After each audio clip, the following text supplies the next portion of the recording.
What's up, nerds? Let's open up this Luke Skywalker Princess Leia 2-pack.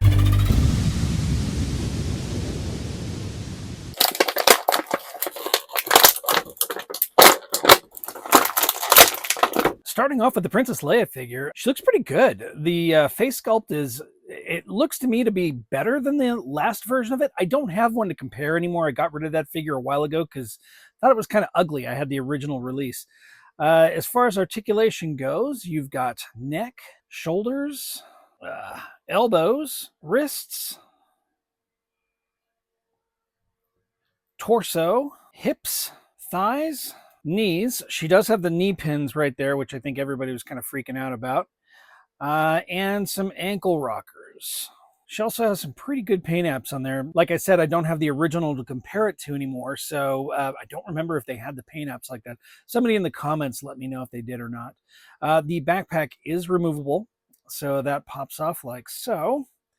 And of course, she also comes with Boushh's helmet right there, so you can put it on and looks really nice. Very cool. Also comes with a thermal detonator. And of course, the staff. So that looks pretty good. All in all, with the sculpted paint apps on the face, she looks really good. I've readjusted my ring light so you can actually get a better look at some of the colors on this. Just looks really nice. It's a good looking figure. Not bad at all.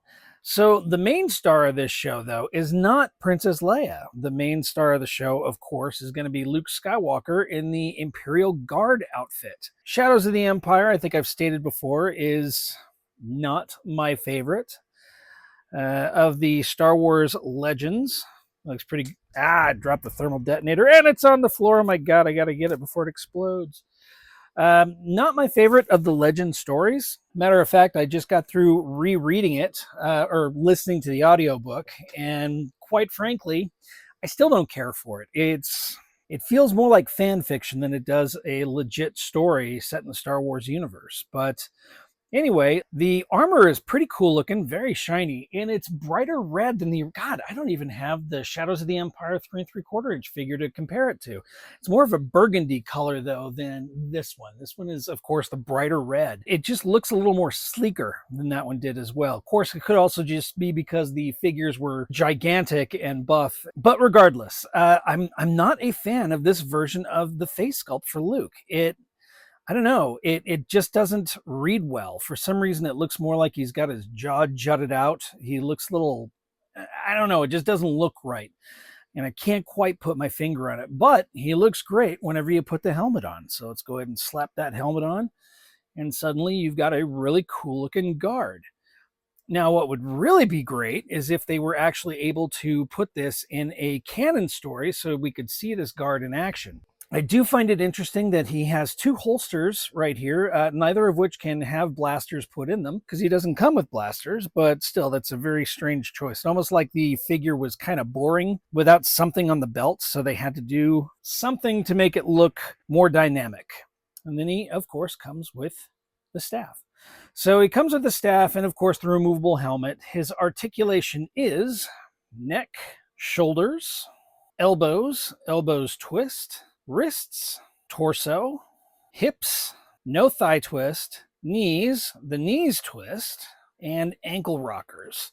The cape right here is not removable. It stays right in place. Oh, and Princess Leia here, hers is, of course, cloth goods, where this one is just a hard plastic. Paint apps on them look pretty cool. I like the stripe going down the center of the helmet. I do like the sheen on the outfit, too. It's really cool looking, nice and shiny. His gauntlets keep turning around the other way, but I didn't remember the scene in the book where he was dressed in this outfit very much. It was him and Lando. The whole scene took maybe 3 minutes in the audiobook. It was not a long scene at all, and they made, this figure based on that scene. I kept expecting like a lot of action to happen with it, and it just didn't happen. Overall, though, the figure looks pretty cool. It's, again, probably not gonna stay in my collection. I might contact Darth Moocher and see if he wants it. I think he wants it. I'll make sure he gets his hands on this. Overall, it's okay. I got the set mainly for Leia because I didn't have Leia, and I was pretty impressed with the face paint and the face sculpt that I saw in the samples. So yeah, this is mainly a Princess Leia purchase for me, and it looks so much better than the original first release and the subsequent re-release that they had. But Luke is not bad. Luke is not bad, just not my favorite. Both figures also work great on Moocher's 3D Print Lab stands. Just go to ToshiStationEmporium.com to pick those up. So that's it. Shadows of the Empire, Luke in Trooper disguise or Guard disguise, and Princess Leia as Boushh. Yeah, that's it. Tell me in the comments below, did you guys like Shadows of the Empire? When was the last time you read Shadows of the Empire? Have you read it recently? Did it make you change your opinion, either for good or worse, about the original story? Let me know in the comments below. I think it's, yeah, for me, didn't hold up. Actually, it held up exactly like it did originally. I didn't care for it, and I still don't care for it. But the figures are really cool. Thanks a lot, everybody, for tuning in. And as always, keep it nerdy.